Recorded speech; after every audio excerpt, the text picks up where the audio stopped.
And we move on to question 7. The angles in triangle ABC are given in degrees. Prove that AB is equal to AC.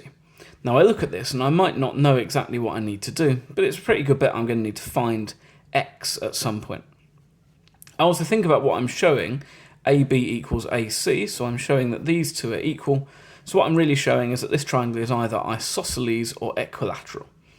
And x is going to help me do that, because if these two base angles are the same, then I have an isosceles or possibly an equilateral triangle, and in either case, AB is equal to AC.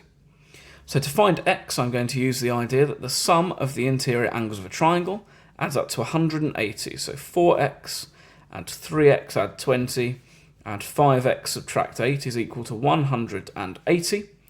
And so I have 4x plus 3x, 7x, add 5x is 12x, 20 subtract 8 is 12 is equal to 180. I could divide by 12 now, get a slightly simpler calculation, but if I don't spot that, I have 12x subtract 12 from both sides, gives me 168. I divide both sides by 12, so I have 12 into 168. 12 goes once into 16, remainder 4, 4 times into 48. So x is equal to 14.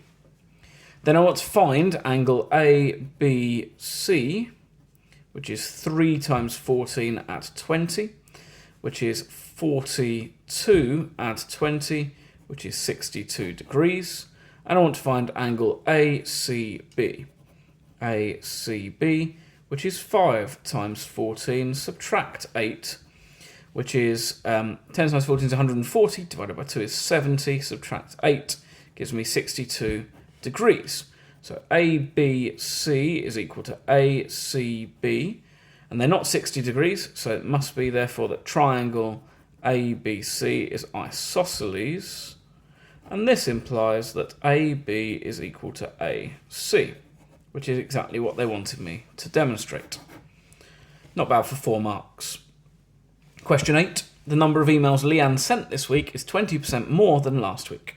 This week, she sent 240 emails. Work out how many she sent last week. So let's call the amount she sent last week x. So I have x multiplied by 1.2, that's 100%, add 20%, 1.2, is equal to 240. So I'm going to divide both sides by 1.2, so x is 240 divided by 1.2. There are loads of ways you could do that calculation. You could, for example, write that as 240 divided by 6 over 5 and work with that. But what I'm going to do is I'm going to say this is the same as 240 divided by 12 over 10. And therefore I'm going to multiply the 240 by the 10, 2,400 divided by 12. 24 divided by 12 is 2, so I have 200 as my answer. As I say, lots of other ways to do that, but that's how I would approach this in a non-calculator paper. Question 9. A model of bicycle is available in 5 frame sizes. For each frame size there are 7 possible colours. There are 3 sets of gears that can be fitted on the smallest 2 frame sizes, 6 sets on the larger 3 frame sizes. Noah buys the largest frame size, so we know there are 6 sets of gears that can be mounted on his bike. In how many different ways can he choose the colour and the gears? So this is the product rule for counting. If there are n ways to do one thing and m ways to do another thing, then the total number of ways to do both of those things is n multiplied by m. So in this case, I want to know how many different colours there are. There are 7 possible colours, and how many different gears there are. There are 6 possible gear sets, and I multiply those together to find the number of different ways you can choose colour and gears to give me my answer of 42. Here is part of a leaflet about this model of bike, available in blank combinations of frame size, colour, colour and gears. What number is missing? So I need to work this out for all my possible combinations, and this idea that there are different numbers of gears for different amounts of frame sizes makes this a bit more complicated. What I'm going to have to do is I'm going to have to work out the number of ways to build the 2 smallest frame size bikes, and then the number of ways to build the 3 largest frame size bikes and add them together. Because I'm only doing one or the other, so I add those values together.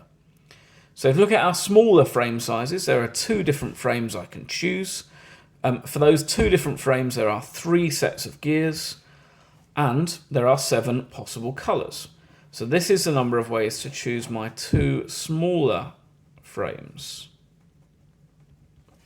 And then I do exactly the same thing. I'm going to add this to my 3 larger frame sizes. There are 3 ways to choose a frame size. Now there are 6 sets of gears and there are 7 possible colours. This is my 3 largest frame sizes.